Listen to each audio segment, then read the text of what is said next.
Có những cuốn sách không chỉ dạy bạn cách nhặt lấy vài đồng bạc lẻ của đời. Chúng tiến xa hơn thế. Chúng lặng lặng dựng lên một thứ tôn giáo để bạn có thể quỳ gối trước thành công. Think and Grow Rich, Nghĩ giàu làm giàu của Napoleon Hill. Chính xác là một kỳ quan như vậy. Napoleon Hill nguy hiểm không nằm ở chỗ những lời hứa hẹn của ông quá viển vông. Sự nguy hiểm của cuốn sách này nằm ở khoảnh khắc nó khiến những khát vọng lấm lem của con người bắt đầu có chung một tông giọng với một loại tôn giáo thế tục. Đừng hiểu nhầm, ranh giới này hoàn toàn không phải để mạt sát các đầu sách self-help. Nhát chép này mang nhiệm vụ mổ xẻ một thứ tinh vi hơn rất nhiều. Khi tham vọng và dục vọng được hệ thống hóa thành những bài kinh cầu nguyện, bạn có thể đứng lên vươn tới trời cao, nhưng bạn cũng có khả năng sẽ bị chính cuốn sách kết án nếu ở lại dưới đáy. Vậy thì tại sao hàng trăm triệu người bị cuốn sách này ám ảnh dữ dội đến thế? Lùi lại lịch sử một bước, Napoleon Hill phóng bút vào ngay những thời điểm nước Mỹ đang bị nhai nghiến bởi cái giọng tuyết của đại khủng hoảng. Thứ ông ném ra cho đám đông lúc bấy giờ là một lối thoát nội tâm hoàn hảo.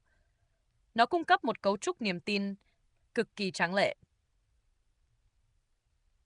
Nó thì thầm với kẻ nghèo đói rằng nghèo nàn chỉ là một căn bệnh của tâm trí, rằng bạn chỉ cần muốn đủ lớn, khao khát đủ cháy bỏng và thực hành ám thị bản thân, autosuggestion, thành những điệp khúc lặp đi lặp lại trong buồng ngủ. Phần còn lại vũ trụ sẽ phải quy hàng. Sự thật là Napoleon Hill không bán một bản kế hoạch kinh doanh sắc sảo nào cả. Thứ ông bán là một danh tính của kẻ chiến thắng, Winardity. Một danh tính mà người ta có thể bắt đầu sắm vai ngay từ khi túi còn rỗng tếch. Làm ơn đừng phủ nhận toàn bộ giá trị của Napoleon Hill. Nghĩ giàu làm giàu, chia sẻ một nguồn sức mạnh cực kỳ sắc bén mà bạn nên ăn cắp. Đó là sự kiên quyết tàn bạo đối với dục vọng của chính mình. Sự thật là, phần lớn thiên hạ trôi giạt lờ đờ qua suốt 6-70 năm đời người mà không bao giờ dám viết thẳng ra tờ giấy một con số họ khao khát đạt tới. Cuốn sách này lôi cổ người đọc ra khỏi mớ hỗn mang, ép họ quy định rõ hình hài, ngày tháng và cái giá phải trả cho thành tựu. Nó xây dựng một tinh thần kỷ luật ghê gớm để bắt bộ não con người không được nhìn ngó lung tung. Phần đó, lịch sử bắt buộc phải ghi nhận. Thế nhưng, nọc độc bắt đầu rỉ ra khi chúng ta bắt đầu nuốt toàn bộ cả mỡ xương và lưỡi câu, khi khát vọng trở thành một thứ thánh chỉ bất khả xâm phạm.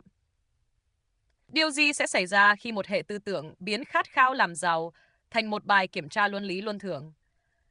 Khi người ta tin rằng thành công là hệ quả tất yếu của một người có đức tin đủ lớn vào chính mình, thì một hệ lụy man dợ sẽ tự động thành hình. Những kẻ thất bại bị coi là những kẻ thuộc phe tội đồ của tham vọng. Cú chuyển mình này biến thất bại từ một lỗi kỹ thuật của chiến thuật hoặc một rủi ro ngẫu nhiên trở thành do bạn chưa đủ mạnh. Do bạn khát khao chưa đủ điên rồ, bạn phá sản ư? Vì bạn đã để nỗi sợ hãi chiếm cứ đầu óc. Sự an ủi tàn nhẫn này khiến con người dễ rơi vào một chứng hoang tưởng tự chuốc lấy, self-induced delusion. Khát khao từ một ngọn đuốc soi đường bỗng chốc trở thành một vị thần phán xử treo lơ lửng trên đầu, bòn rút chút tự tôn cuối cùng khi người ta chẳng may trượt chân ngã xuống. Suy cho cùng, Tàng thư thành bại hôm nay hạ bút để nhắc bạn rằng hãy lấy đi cái uy lực tổ chức nội tâm của Napoleon Hill. Hãy lấy lòng can đảm để đốt thuyền và tự ám thị bản thân vượt qua những chướng ngại mệt mỏi. Nhưng hãy quăng vào sọt rác cái gọi là thần quyền của việc tự tin mù quáng. Đừng bao giờ đạo đức hóa thành công, cũng đừng coi thất bại là một bài kiểm tra về độ ngoan đạo của bạn với ước mơ. Chúc bạn có đủ tham vọng tiến về phía trước, sống sót qua những thời khắc nghiệt ngã, mà không ngông đánh mất đi lý trí tuyệt đẹp của mình. Nếu bạn thích nhìn sách lớn như những tấm bản đồ tham vọng và cái giá đôi khi khó nuốt của nó, hãy ở lại với The Human Canon, Tàng thư thành bại. Trong cái kho lưu trữ khổng lồ này, vẫn còn vô số các con chữ đang ngoan ngoãn chờ ngày bị gọi tên đưa ra vành móng ngựa.